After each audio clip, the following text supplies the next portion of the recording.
Hello and welcome to another episode of India नमस्कार and और Global India and Left. Global left के एक If और you want to episode में आपका support our स्वागत है। channel, do अगर आप हमारे चैनल का consider समर्थन करना चाहते हैं तो कृपया यूट्यूब becoming a सदस्य बनने, YouTube पैट्रन बनने member. या The विवरण YouTube बॉक्स में दिए member गए has लिंक के small माध्यम से account थोड़ी details राशि दान below करने पर in the विचार करें। description box.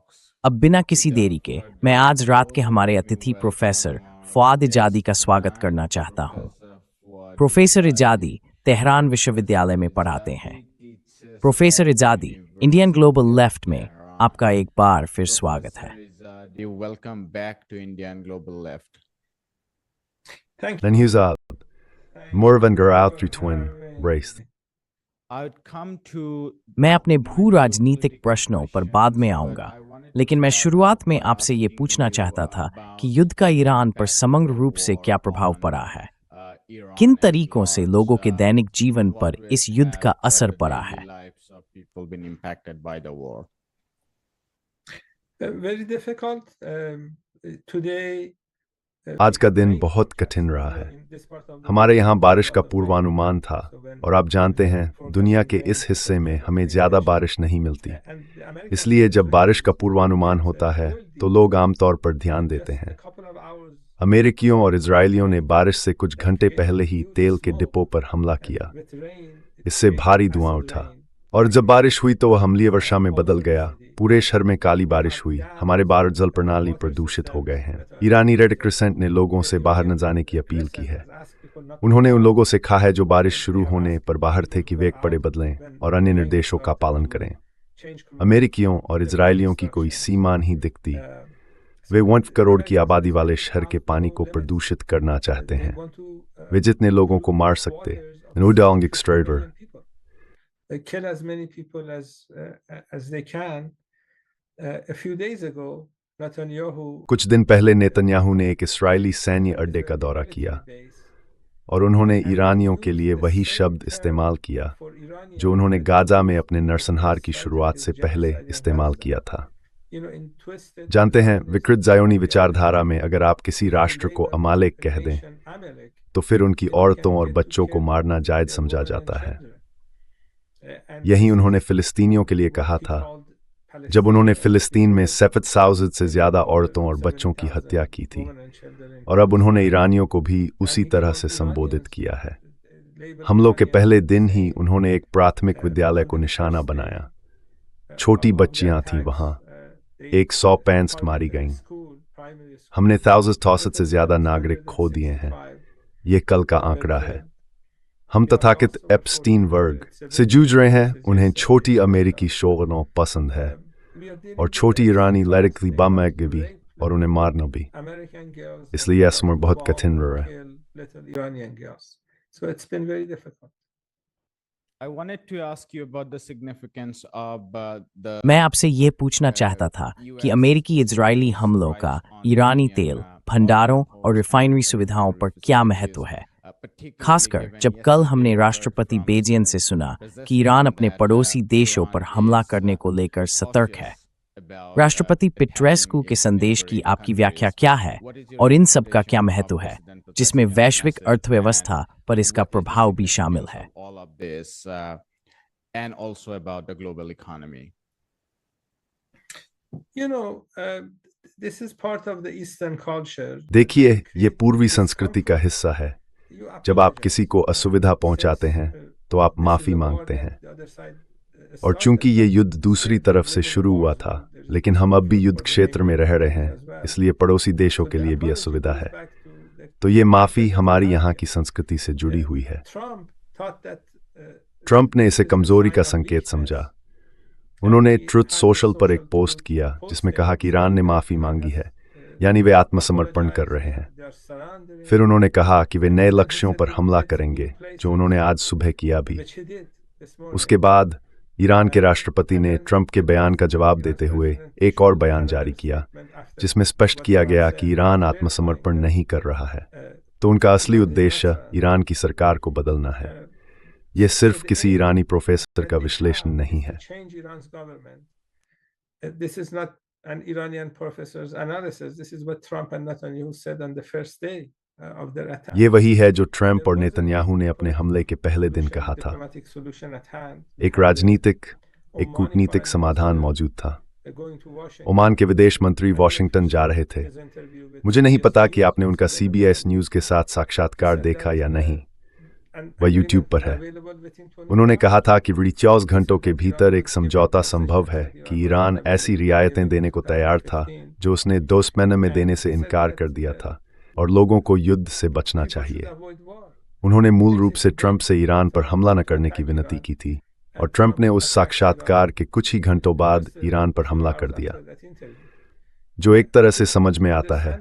अगर आप किसी देश की सरकार बदलना चाहते हैं तो आप उसी सरकार के साथ कूटनीतिक समाधान नहीं खोजते जिसे आप हटाना चाहते हैं। वे असफल रहे। उन्हें लगा था कि वे ईरानी सरकार को जल्दी ही गिरा देंगे।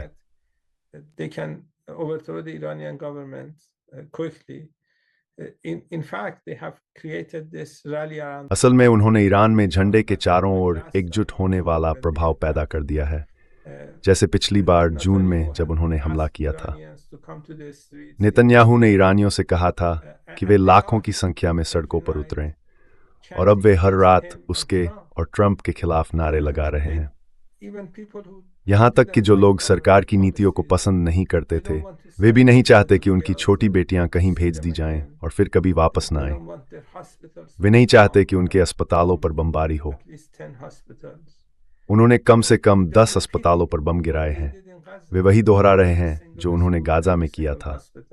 हर एक स्कूल, हर एक अस्पताल पर बमबारी की थी। अब वे ईरान में भी वही कर रहे हैं। लोगों को ये पसंद नहीं है, इसलिए ये सोचना मूर्खता थी कि वे किसी देश पर बमबारी करते हुए भी उसे अपने जैसा बना सकते हैं। कोई कितना मूर्ख हो सकता है, लेकिन उन्होंने यही किया, इसलिए वे असफल होंगे।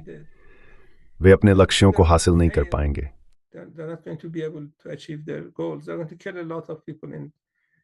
वे इस प्रक्रिया में बहुत से लोगों को मारने वाले हैं। ईरान के पास जवाब देने के अलावा कोई और विकल्प नहीं है। अगर ईरान जवाब नहीं देता तो वे फिर से ईरान पर हमला करेंगे और अधिक ईरानी लोगों को मारेंगे। इजरायली नेताओं ने कल कहा कि वे नए ईरानी नेता को मार देंगे। इसलिए आपको इतना दर्द पैदा करना होगा कि ये दोबारा न हो, और ईरान ऐसा केवल एक ही तरीके से कर सकता है, क्षेत्र में अमेरिकी ठिकानों पर हमला करके। ये ठिकाने संयुक्त राष्ट्र चार्टर के अनुच्छेद 51 के तहत वैध सैन्य लक्ष्य बन जाते हैं। यह आत्मरक्षा का अधिकार है। अगर आपके देश पर हमला होता है तो आप पलटवार कर सकते हैं। आप पलटवार कैसे करते हैं? वैध सैन्य लक्ष्यों को निशाना बनाकर। इसलिए ये ठिकाने वैध सैन्य लक्ष्य हैं।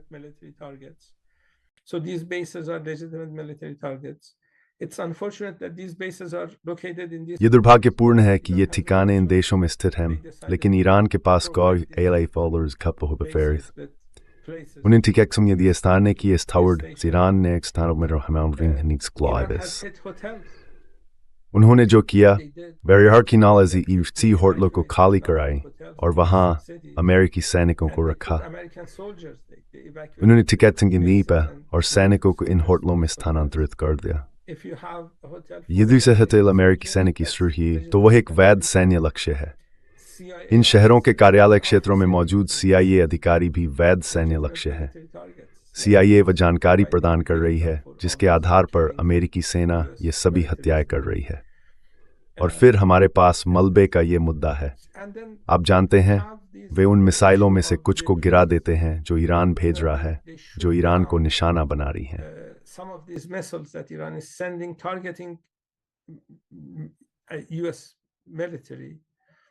अमेरिकी सेना इन ड्रोन और मिसाइलों को मार गिराती है और इससे मलबा पैदा होता है। ईरान के पास इस बात पर कोई नियंत्रण नहीं है कि वह मलबा कहाँ गिरेगा। मैं CNN देख रहा था। UAE में एक तेल संयंत्र मलबे के कारण जल रहा था, न कि इसलिए कि ईरान ने उस पर हमला किया था। तो अगर उन्हें इन अनपेक्षित परिणामों से परेशानी है, तो शायद उन्हें ईरानी मिसाइलों को निशाना नहीं बनाना चाहिए। उन्हें अपने निर्धारित लक्ष्यों तक पहुंचने देना चाहिए। और फिर हमारे पास अमेरिकी पत्रकार टकर कार्लसन की रिपोर्ट थी कि और सऊदी अरब ने मोसाद एजेंटों को गिरफ्तार किया है जो उन देशों में विस्फोट करने और उसका दोष ईरान पर मरने की कोशिश कर रहे थे। तो मूल रूप से इजरायलियों ने अमेरिकी सैनिकों को नेतन्याहू का युद्ध उसके लिए लड़ने पर मजबूर कर दिया है। वह यही काम सऊदी और कतरी सैनिकों के साथ भी करना चाहता है। उन्हें अपने लिए ईरान के खिलाफ युद्ध लड़वाना चाहता।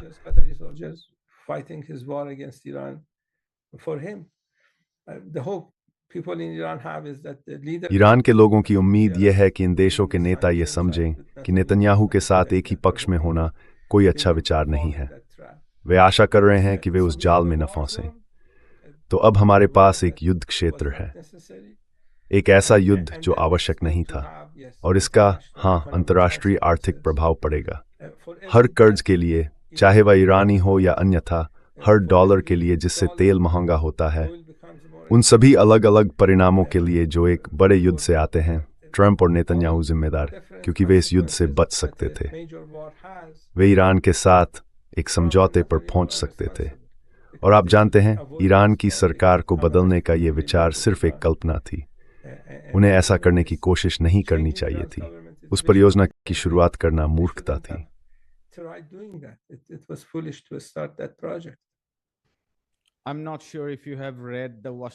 मुझे यकीन नहीं है कि आपने वॉशिंगटन पोस्ट की वह रिपोर्ट पढ़ी है या नहीं, जिसमें अमेरिकी राष्ट्रीय खुफिया परिषद के एक अध्ययन का जिक्र है, जिसने 28 अलग अलग खुफिया एजेंसियों से डेटा एकत्र किया था।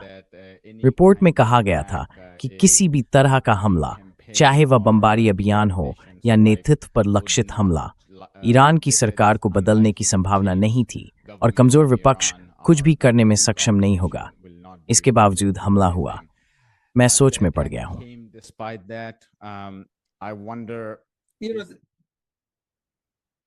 ट्रंप में अपनी ही खुफिया एजेंसियों को नजरअंदाज करने की प्रवृत्ति है। वही खुफिया एजेंसियां जिन्होंने जून युद्ध से 2 महीने पहले अपना आकलन प्रस्तुत किया था। अमेरिकी खुफिया समुदाय के प्रमुख ने सीनेट इंटेलिजेंस कमेटी के सामने पेश होकर, जिसका वीडियो उपलब्ध है, अमेरिकी खुफिया एजेंसियों की एक और सर्वसम्मत रिपोर्ट दी। इसे वर्ल्ड वाइड थ्रेट असेसमेंट कहा जाता है और ये DNI Gov पर उपलब्ध है। इसमें ईरान के परमाणु कार्यक्रम के बारे में 3 बातें कही गई हैं। पहली, कि ईरान के पास परमाणु हथियार नहीं है। दूसरी, कि ईरान का कोई परमाणु हथियार कार्यक्रम नहीं है। और तीसरी, कि ईरानी नेताओं ने ऐसा कोई कार्यक्रम शुरू करने का निर्णय नहीं लिया है।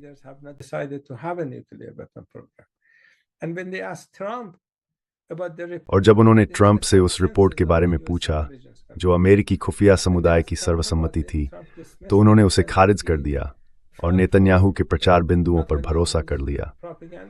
उन्होंने वही काम फिर से किया जिस रिपोर्ट की ओर वॉशिंगटन पोस्ट इशारा कर रहा है, उसके संदर्भ में भी।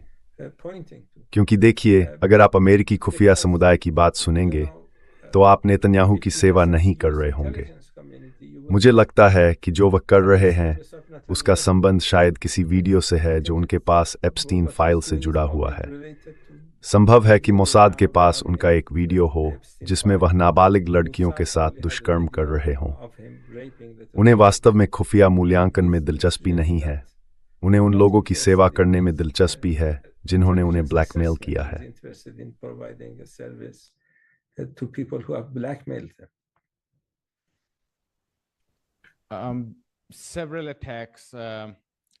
कई तथाकथित हमलों के बारे में आपने बताया। ऐसा मलबा जो खाड़ी देशों के अलग अलग इलाकों में गिरता है। आज बहरीन में एक जल लवण हटाने डिसलिनेशन केंद्र पर हमले की रिपोर्ट आई है। ये उस दिन के बाद की बात है जब ईरान में भी एक डिसलिनेशन केंद्र पर हमला हुआ था। इसकी व्यापक रूप से रिपोर्टिंग हुई है। इस पर आपका क्या विश्लेषण है, खासकर जब कई IRGC अधिकारियों ने कहा है कि क्षेत्र में वैध लक्ष्यों पर हमले जारी रहेंगे? इस पर आपकी क्या व्याख्या है?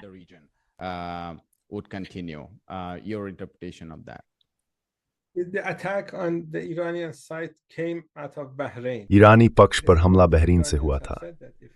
ईरानियों ने यही कहा है कि अगर ये देश अमेरिका को ईरान पर हमला करने की अनुमति देते हैं तो ईरान के पास जवाब देने के अलावा कोई विकल्प नहीं रहेगा।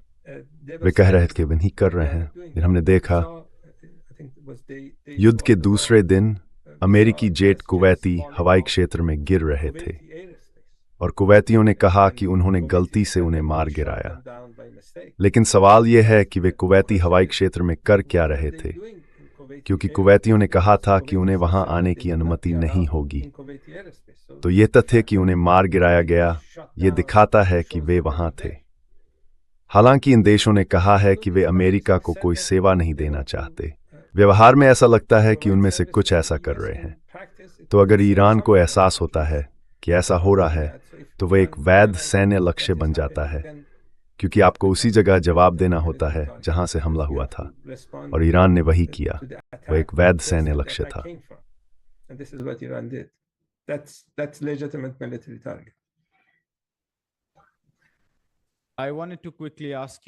मैं आपसे जल्दी से ये पूछना चाहता था कि आयतुल्लाह अली खामेनी की हत्या का ईरानी समाज पर क्या प्रभाव पड़ा है। ऐसी रिपोर्टें हैं कि उनके उत्तराधिकारी का चयन हो चुका है। इसका ईरान की आम जनता पर, या शायद ईरान से परे और पूरे क्षेत्र पर सामान्य रूप से क्या असर पड़ा है?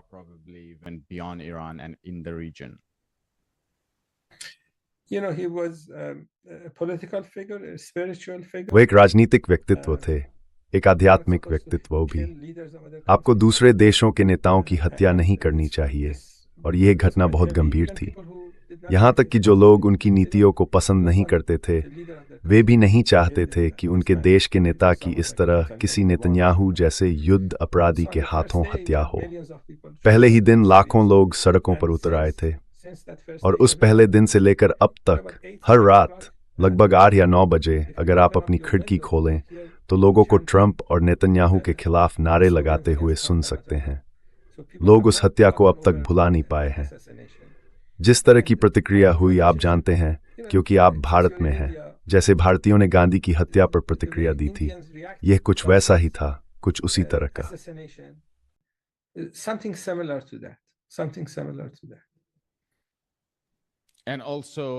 और इसके अलावा इस क्षेत्र से बाहर भी हमने बहरीन में हुए प्रदर्शनों को देखा जिन्हें कुचल दिया गया। हमने कराची से कश्मीर तक इसी तरह के विरोध प्रदर्शन देखे, इसलिए इसका असर क्षेत्र से परे भी पड़ा।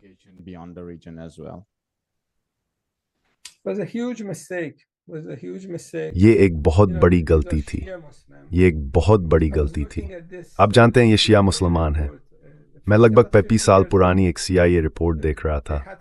कुछ लोग कह रहे थे कि CIA को इस्लामी गणराज्य के पहले नेता इमाम खोमैनी की हत्या कर देनी चाहिए।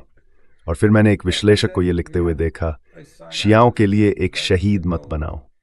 तो अमेरिकी फफीज सॉल पैलबर्टो समर्थन इन्होंने एक शहीद बना दिया मुझे, और पर के लिए एक शहीद बनेंगे। तो ये एक अच्छी नीतिगत पसंद न थी। Is verignaal fi version des dashni mealings. You're going to see consequences for many years to come.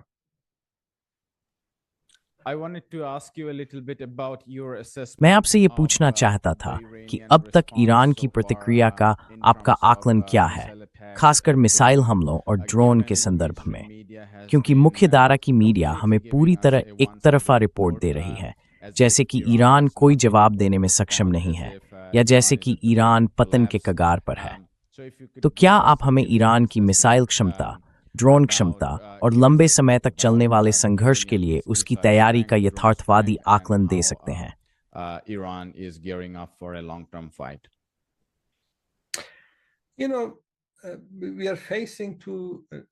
देखिए, हम 2 परमाणु शासन व्यवस्थाओं का सामना कर रहे हैं। अमेरिका अपनी सेना पर ईरान की तुलना में 100 गुना अधिक खर्च करता है, और ईरान पर 47 वर्षों से प्रतिबंध लगे हुए हैं। यह आश्चर्यजनक है कि इतने सारे प्रतिबंधों के बावजूद ये अब भी स्वदेशी तकनीक है। यह दिखाता है कि आप अमेरिकी प्रभुत्व के बावजूद न केवल जीवित रह सकते हैं, बल्कि उसी समय प्रगति भी कर सकते हैं। ईरान के भंडार असीमित नहीं हैं, लेकिन ईरानी सैन्य नेताओं ने इन मिसाइलों को बनाने, उन्हें फैलाने और समझदारी से उपयोग करने में अच्छा काम किया है। क्योंकि संख्या असीमित नहीं है, इसलिए आपको अपनी प्रतिक्रिया की गति को नियंत्रित करना पड़ता है। हमने कल रात ईरान की सेना के प्रवक्ता को यह कहते सुना कि ईरान 6 महीने तक दूसरी तरफ पर गोलाबारी जारी रख सकता है।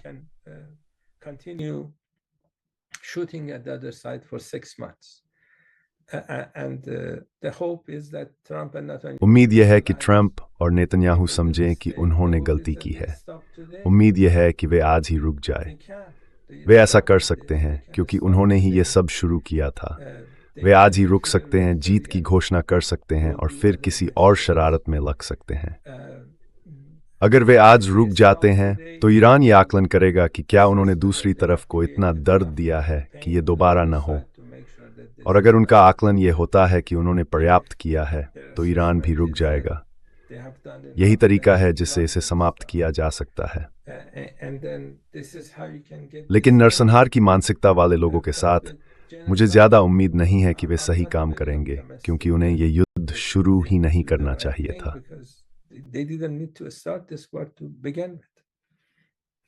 I wanted to ask you about Iran's allies. मैं आपसे ईरान के सहयोगियों के बारे में पूछना चाहता था, ये देखते हुए कि पश्चिम ने सामूहिक रूप से लामबंदी की है। ऑस्ट्रेलिया से लेकर स्पेन, इटली, फ्रांस और ब्रिटेन तक हर कोई इस अन्यायपूर्ण युद्ध में योगदान दे रहा है।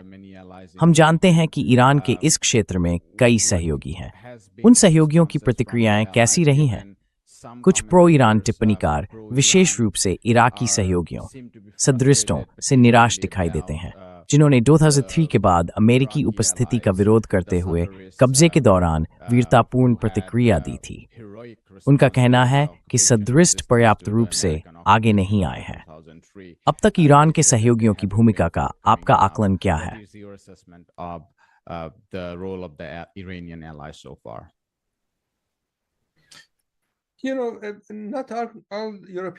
तुम जानते हो, सभी यूरोपीय देश कुछ अन्य देशों जितने बुरे नहीं रहे हैं।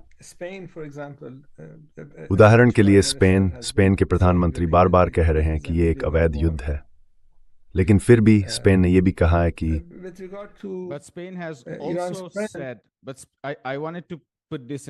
मैं इसे रिकॉर्ड पर रखना चाहता था, लेकिन स्पेन ने यह भी कहा है कि वह साइप्रस में अक्रोटिरी और धेकेलिया ठिकानों पर अतिरिक्त बल भेजेगा, जो जैसा कि हम जानते हैं केवल ब्रिटिश ठिकाने नहीं हैं, बल्कि नाटो के ठिकाने हैं और पश्चिम एशिया के लिए अत्यंत महत्वपूर्ण स्थान है।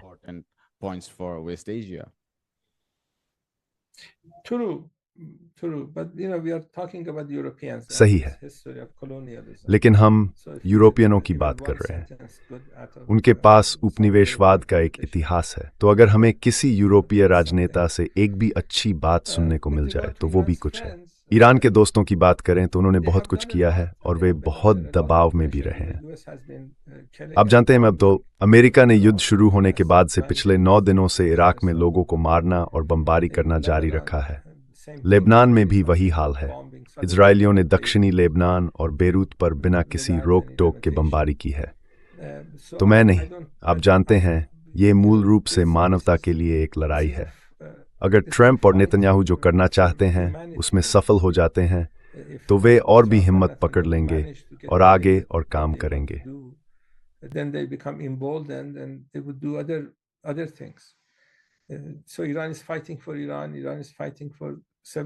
तो ईरान अपने लिए लड़ रहा है, ईरान सभ्य दुनिया के लिए लड़ रहा है और ये संगठन अपनी पूरी कोशिश कर रहे हैं। हमारी आशा है कि दुनिया के लोग समझें कि ट्रंप कौन है, नेतन्याहू कौन है। ये फांसीवादी हैं, ये बड़े आपराधिक व्यवहार में लिप्त हैं। जनमत महत्वपूर्ण है, ईरान के प्रति सहानुभूति महत्वपूर्ण है। लोगों को ये समझना चाहिए कि इस तरह की अराजकता और हत्या को सफल नहीं होना चाहिए। ये सामान्य नहीं बनना चाहिए। हमें ऐसे नए सामान्य में नहीं रहना चाहिए जहां देश एक दूसरे पर हमला करें, उनके नेताओं की हत्या करें और उन्हें टुकड़ों में बांट दें। ऐसी चीजें नहीं होनी चाहिए।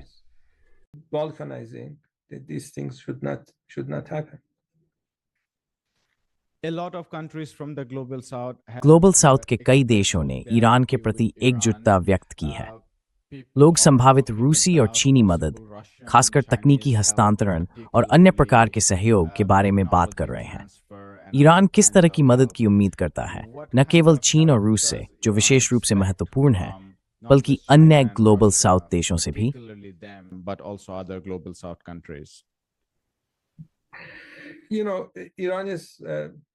तुम जानते हो, ईरान भी चीन के लिए लड़ रहा है।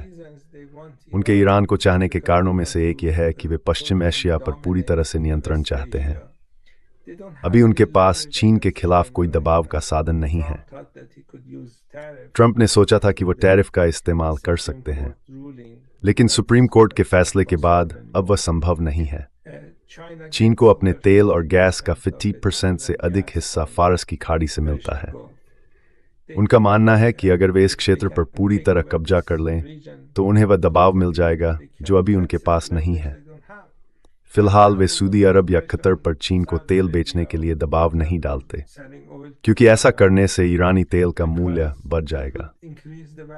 लेकिन अगर वे ईरानी तेल पर कब्जा कर लेते हैं तो वे सुनिश्चित करेंगे कि उस इस्तेमाल चीन के खिलाफ किया जाए।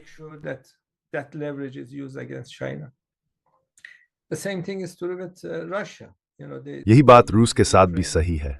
वे यूक्रेन का उपयोग रूस की पश्चिमी सीमाओं पर दबाव डालने के लिए करते हैं। अगर वे ईरान के लिए अपनी योजनाओं में सफल हो जाते तो वे एक बिखरे हुए ईरान का उपयोग रूस की दक्षिणी सीमा पर दबाव डालने के लिए करते। जब आप नक्शे को देखते हैं तो आपके पास तुर्की है जो नाटो का सदस्य है, आपके पास ईरान, अफगानिस्तान और चीन है जो रूस के दक्षिणी हिस्सों में स्थित है। इसलिए ईरान कई कारणों से महत्वपूर्ण हो जाता है, जिनमें व्यापार भी शामिल है, और ये देश इस बात को समझते हैं। ईरान में ऐसे लोग हैं जो उम्मीद कर रहे थे कि वे और अधिक कर सकते हैं। वे कुछ कर रहे हैं, वे उदासीन नहीं हैं, लेकिन स्थिति की गंभीरता को देखते हुए उम्मीद है कि वे और अधिक करेंगे।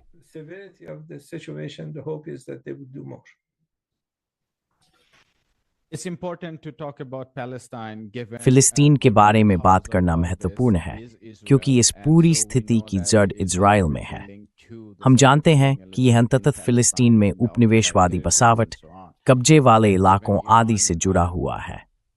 चूंकि ईरान फिलिस्तीन में एकजुटता बनाने और प्रतिरोध का समर्थन करने में मदद करता है, मैं आपसे पूछना चाहता था, इस संघर्ष का फिलिस्तीन पर निकट या दूर भविष्य में क्या प्रभाव पड़ सकता है? और अगर मैं एक और सवाल जोड़ सकूं, पियर्स मॉर्गन के एक शो में आपने कहा था कि ईरान हमास और फिलिस्तीन में अन्य प्रतिरोधी ताकतों का समर्थन करता है और आपको बीच में ही रोक दिया गया था। क्या आप हमें बता सकते हैं कि उसके बाद क्या हुआ और सामान्य रूप से इस युद्ध का फिलिस्तीनी प्रतिरोध पर क्या प्रभाव पड़ा है?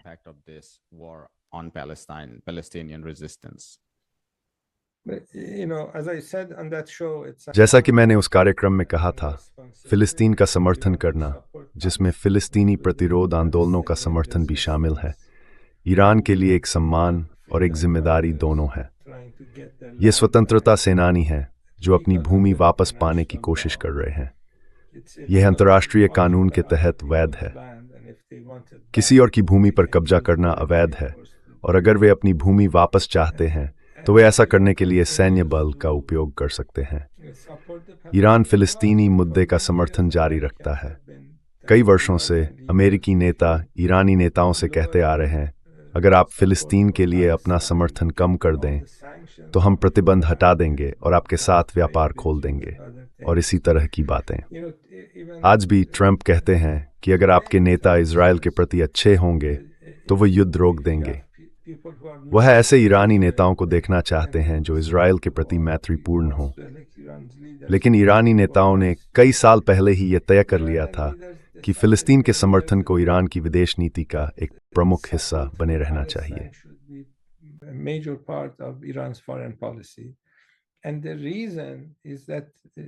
कारण यह है कि हम एक ही पड़ोस में रहें। अगर आपके पास फांसीवादी हैं तो देर सवेर अगर वे फिलिस्तीन के प्रति अपने ओर से आचार संहिता तो वे आपके पीछे भी आएंगे, जैसा कि उन्होंने किया है। इसलिए वह भविष्यवाणी सही थी। ईरान को फिलिस्तीन का समर्थन करने वाला एकमात्र देश नहीं होना चाहिए। कुछ देश सिर्फ औपचारिकता निभा रहे हैं। मैं ये कहना चाहता हूं कि हमें भारत की चिंता है। भारत के प्रधानमंत्री की इजराइल यात्रा एक अच्छा विचार नहीं था, खासकर भारत के उपनिवेशवाद विरोधी इतिहास को देखते हुए। ऐसे व्यक्ति के बहुत करीब जाना, जिस पर अंतर्राष्ट्रीय अदालतों में युद्ध अपराधों के आरोप हैं, अच्छा विचार नहीं है। कुछ देश इजराइल का समर्थन कर रहे हैं, कुछ उसका विरोध कर रहे हैं, लेकिन केवल बातें कर रहे हैं, ज्यादा कुछ कर नहीं रहे। ईरानियों और यमनियों के लिए फिलिस्तीन का समर्थन करने का बोझ उठाना कठिन है। supporting Palestine, for Iranians and for Yemenis. They have आइट मैं अच्छा काम done a खूब good job. But the hope that we have is that the people लेकिन हमारी उम्मीद यह है कि जो लोग अंतर्राष्ट्रीय स्तर पर फिलिस्तीन का समर्थन कर रहे should be उन्हें supporting अब Iran, उसी स्तर पर ईरान का समर्थन करना चाहिए because if क्योंकि नाल फ्लाइटर वगैरह की खबरें करने में सफ लेटर सी तो ये निश्चित है कि फिलिस्तीन का मुद्दा हमेशा के लिए समाप्त हो जाएगा। will be finished forever. फिलिस्तीन का मुद्दा आज भी जिंदा है तो वह फिलिस्तीनियों के वीरतापूर्ण प्रतिरोध और ईरान से मिले समर्थन की वजह से है।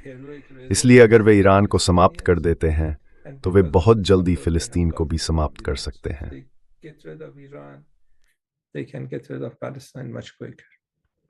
The primary reason why Netanyahu and the Zionists प्रधान कारण कि नेतन्याहू और जायनिस्ट ईरान को तोड़ना चाहते हैं यह है कि ईरान फिलिस्तीनी प्रतिरोध का समर्थन करता है। मेरा अंतिम प्रश्न, हाँ यह सही है, मेरा अंतिम प्रश्न प्रोफेसर इजादी, हमारे लगभग 1/3 से आधे दर्शक सामूहिक रूप से ग्लोबल नॉर्थ से आते हैं। हमने देखा कि नरसंहार के दौरान ग्लोबल नॉर्थ के लोगों से न कि सत्ता प्रतिष्ठान से फिलिस्तीनी प्रतिरोध और एकजुटता के समर्थन में जबरदस्त समर्थन उमड़ा। हमने इस संघर्ष के दौरान उतना समर्थन नहीं देखा है। हालांकि ये ध्यान देने योग्य है कि ये शायद पहला अमेरिकी युद्ध है जो शुरुआत से ही अमेरिका में बेहद अलोकप्रिय रहा है। ऐसा आमतौर पर नहीं होता, लेकिन एक ईरानी के रूप में आपका उन पश्चिमी लोगों के लिए क्या संदेश होगा जिन्हें पूरी तरह से ब्रेन वॉश कर दिया गया है, जिन्हें बताया गया है कि ईरानी अमेरिकियों से नफरत करते हैं, जिन्हें इस्लामी गणराज्य ईरान की पूरी तरह गलत छवि दी गई है। आपका आम अमेरिकियों के लिए क्या संदेश होगा? What would be your message to Americans at large? Iranians don't hate Americans. ईरानी अमेरिकियों से नफरत नहीं करते। Visitors from US, आप जानते हैं हमारे यहाँ ईरान में अमेरिका से आने वाले आगंतुक आते हैं और मैं आपको उनसे बात करने के लिए प्रोत्साहित करता हूँ। generally one of the nicest ईरानी आमतौर पर बहुत अच्छे लोग होते हैं, अतिथि सत्कार करने वाले और अमेरिकियों के प्रति कोई वैरभाव नहीं रखते। They have an उनका विरोध अमेरिकी विदेश नीति से है। foreign policy. तो जब आप ईरानियों को अमेरिका की मौत के नारे लगाते सुनते हैं तो उसका मतलब होता है अमेरिकी विदेश नीति की मौत। Means death to America. ये एक नारा है, इसलिए उन्हें इसे छोटा रखना पड़ता है। वे इसका लंबा संस्करण नहीं कह सकते, लेकिन उनका मतलब संयुक्त राज्य अमेरिका के लोगों को नुकसान पहुंचाने से नहीं होता। Mean any harm. कभी कभी वे ये सोचते हैं कि अमेरिकी हर बार मौका मिलने पर युद्ध अपराधियों को क्यों चुनते हैं, Why they elect लेकिन वह एक अलग कहानी है। every time they get a chance. कुल मिलाकर That's अमेरिकियों के प्रति कोई वैरभाव नहीं है। overall, there is no animosity towards Americans. And I don't really blame और मैं वास्तव में उन अमेरिकियों को ईरान के बारे में संदेह रखने के लिए दोष नहीं देता, क्योंकि अमेरिकी मीडिया पर जायोनी लॉबी, जायोनी हितों का बहुत अधिक नियंत्रण है। हर दिन वे ईरान को बदनाम करते हैं। and every day they demonize क्या तुम्हें पता है जनवरी में क्या हुआ था? January. हमने मोसाद की रंग क्रांति का अनुभव किया। हमारे यहाँ मोसाद एजेंट लोगों पर गोली चला रहे थे। ये मेरे शब्द नहीं हैं। माइक पोम्पेओ ने मोसाद एजेंटों को शुभकामनाएं भेजी थीं।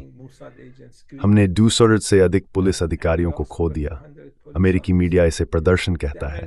अंग्रेजी में जो लोग पुलिस अधिकारियों पर गोली चलाते हैं उन्हें प्रदर्शनकारी नहीं कहा जाता।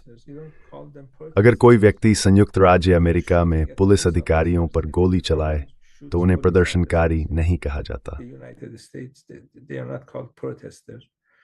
They're called cop killers. This is what we had. उन्हें कॉप किलर्स कहा जाता था। In the State of Union, यही हमारे पास था। Trump और फिर स्टेट ऑफ द यूनियन संबोधन में ट्रंप ने मारे गए लोगों की संख्या को बाया। has published ईरानी सरकार भी लोगों के नाम और उनके पहचान नंबर प्रकाशित किए their हैं। ID numbers.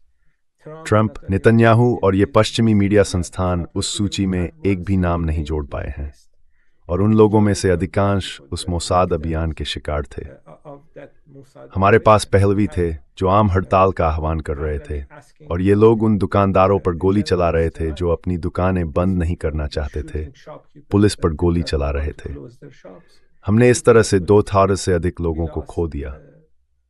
मारे गए लोगों में से अधिकांश की गुस्टर में दूसरी तरफ ने मारा था। Majority of people who were killed by the other side. But they exaggerate the numbers. लेकिन उन्होंने आंकड़ों को बड़ा चढ़ाकर पेश किया। ट्रंप ने कहा 32,000, जो असली संख्या से कहीं ज्यादा थी, ताकि ईरान को बदनाम किया जा सके और आज के हमले को जायज ठहराया जा सके। तो हमारे अमेरिकी दोस्तों के लिए, अगर आप ईरान के इस बदनाम करने वाले प्रचार में फंस जाते हैं, तो वे जनमत को देखते हैं और ये सोचकर हमला करने का फैसला कर सकते हैं कि वे इससे बच निकलेंगे। इसलिए ईरान के बारे में जानकारी ईरान के अंदर के स्रोतों से लें। हमारे पास ऐसे लोग हैं जो देश से बाहर कई दशकों से रह रहे हैं। पहलवी ने जब देश छोड़ा तो $20 अरब चुराए थे। लिंक उपलब्ध है, मैंने इसे अपने ट्विटर पर डाला है। वॉशिंगटन पोस्ट की एक रिपोर्ट थी, उनका अनुमान था कि जब उसने ईरान छोड़ा तब उसने $20 अरब चुराए थे।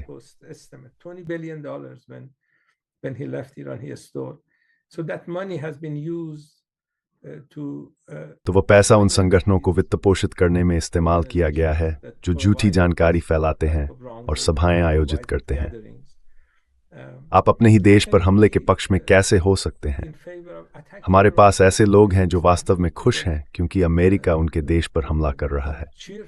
आप ऐसा कैसे कर सकते हैं, ये समझ में नहीं आता। भले ही आपको ईरान में अपने रिश्तेदार पसंद न हों, आप ये नहीं चाहेंगे कि वे मर जाएं। इजरायली और अमेरिकी लोग बिना भेदभाव के लोगों को मार रहे हैं। इसलिए हमारी उम्मीद लोगों की प्रार्थनाओं, एकजुटता और ईरान को उसकी वास्तविकता में जानने में है। कॉरपोरेट मीडिया के नज़रिए से नहीं, पहलवी माध्यमों के नज़रिए से नहीं, नेतन्याहू या ट्रंप के नज़रिए से नहीं।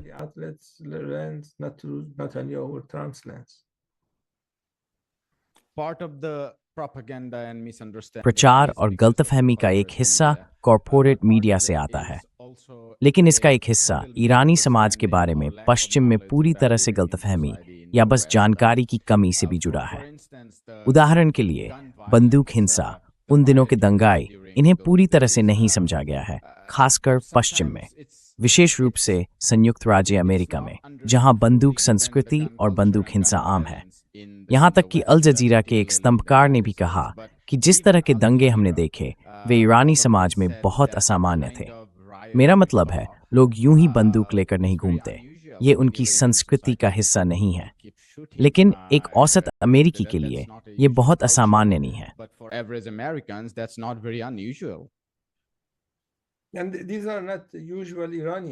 और ये साधारण ईरानी नहीं है। जैसा आपने कहा, यहाँ बंदूक संस्कृति नहीं है, लोग बंदूक रखने के आदी नहीं हैं। और अगर आप किसी को बंदूक के साथ देखते हैं तो संभवतः उन्होंने वो मुजाहिदीन से पाई होगी। उन्हें ये इसलिए दी गई थी ताकि वे पुलिस अधिकारियों और आम नागरिकों की हत्या करें, जिससे मौतों की संख्या बढ़े और कुछ महीनों बाद ईरान पर अमेरिकी इजरायली हमले को उचित ठहराया जा सके। यही उनका उद्देश्य था। वे ट्रंप द्वारा चाही गई संख्या तक नहीं पहुंच पाए, लेकिन इस प्रक्रिया में उन्होंने बहुत से लोगों की जान ले ली।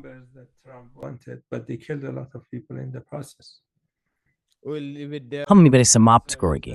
प्रोफेसर फवाद इजादी, आपके समूह के लिए बहुत धन्यवाद और अब वो और अधिक व्यक्ति की कामना हैं। Thank you. Hi, my name is Ayushman. नमस्ते, मेरा नाम आयुष्मान है। मैंने मुदियात ज्योतिष्मान के साथ मिलकर इस प्लेटफॉर्म की शुरुआत की है। पिछले 2 वर्षों में हमने वामपंथी और प्रगतिशील शक्तियों के लिए सामग्री तैयार करने की कोशिश की है। अब तक हमने अर्थशास्त्रियों, इतिहासकारों, राजनीतिक विश्लेषकों और कार्यकर्ताओं का साक्षात्कार लिया है। अगर आपको हमारी सामग्री पसंद आई है और आप चाहते हैं कि हम वामपंथ के लिए एक अभिलेखागार तैयार करें, तो मेरे पास आपके लिए 2 अनुरोध हैं। कृपया इस उद्देश्य के लिए दान करने पर विचार करें। लिंक नीचे विवरण में दिया गया है। और अगर आप दान नहीं कर सकते तो बुरा मत मानिए। आप हमेशा हमारे वीडियो को अपने साथियों के साथ लाइक और शेयर कर सकते हैं। अंत में सब्सक्राइब बटन दबाना न भूलें। Don't forget to hit the subscribe button.